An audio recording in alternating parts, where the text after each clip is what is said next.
in Belmont.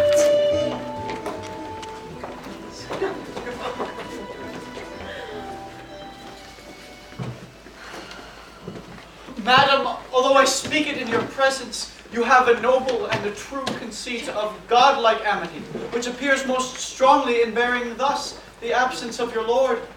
But if you knew to whom you show this honor, how true a gentleman you send relief, how dear a lover of my lord your husband. I never did repent for doing good, nor shall not now. For this Antonio, being the bosom lover of my lord, must needs be like my lord. If it be so, how little is the cost I have bestowed in purchasing the semblance of my soul from out the state of hellish cruelty. This comes too near the praising of myself, therefore no more of it. Here other things. Lorenzo, I commit into your hands the husbandry and manage of my house until my lord's return.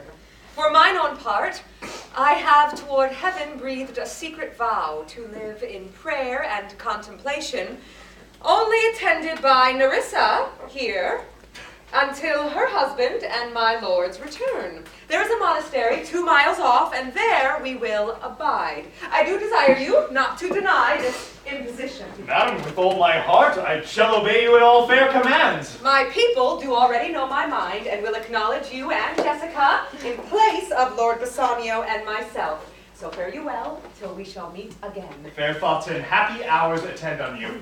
I wish your ladyship all heart's content. I thank you for your wish, and am well pleased to wish it back on you. Fare you well, Jessica.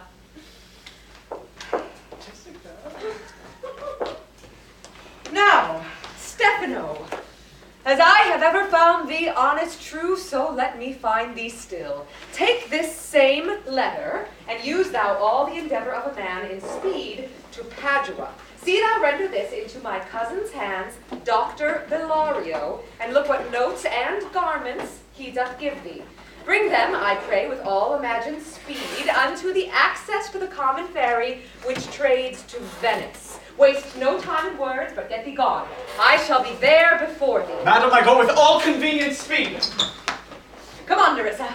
I have work in hand that you yet know not of. We'll see our husbands before they think of us. Shall they see us? They shall, Nerissa, but in such a habit that they shall think we are accomplished with that we lack.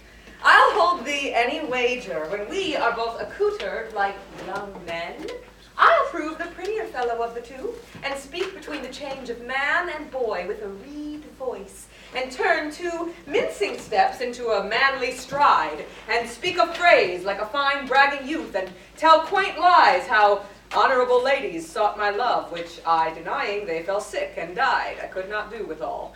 I have within my mind 1,000 raw tricks of these bragging jacks, which I will practice. Why, shall we turn to men? Why, what a question's that, if thou wert near a lewd interpreter. But come, I'll tell thee all my whole device when I am in my coach, and therefore haste away, for we must measure 20 miles today. Yes, truly, for look you, the sins of the father are to be laid upon the children. Therefore, I promise ye, I fear for you. I was always plain with you, and so now I speak my agitation of the matter. Therefore, be of good cheer, for truly I think you are dead. I shall be saved by my husband. He hath made me a Christian. Ah, truly the more to blame he. We were Christians enough before, as many as could well live, one by another. This making of Christians will raise the price of hogs. I'll tell my husband, Lancelot, what you say. Here he comes. I shall grow jealous of you shortly, Lancelot, if you thus get my wife into corners. Nay, you need not fear us, Lorenzo. Lancelot and I are out. He tells me flatly there is no mercy for me in heaven because I am a Jew's daughter. And he says you are no good member of the Commonwealth, for in converting Jews to Christians, you raise the price of pork. How every fool can play upon the word. I think the best grace of wit should shortly turn into silence, and discourse grow commendable in none but parents. Go in, Sirrah, and bid them prepare for dinner. But that is done, sir. They have all stomachs. Goodly Lord, what a wit snapper are you. Then bid them prepare dinner. That is done too, sir. Only cover is the word. Yet more quarreling with occasion.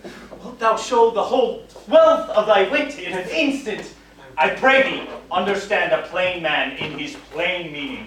Go to thy fellows, bid them cover the table, serve in the meat, and we will come into dinner. Come into dinner! Come into dinner! Oh, dear discretion, how his words are suited. And now, good sweet, say thy opinion. How dost thou like Lord Bassanio's wife? Past all expressing.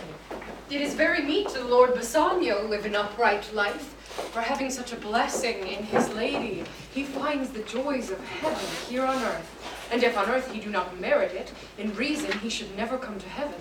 Why, if two gods should play some heavenly match, and on the wager lay two earthly women, and Portia one, there must be something else pawned with the other, for the poor, rude world hath not her fellow. Even such a husband hast thou of me, as she is for a wife. Nay, but ask my opinion too of that. I will, anon. First, let us go to dinner. Nay, let me praise you while I have a stomach. No, pray thee, let it serve for table talk. Then howsoe'er thou speakst, among other things, I shall digest it. Well, I'll set you forth.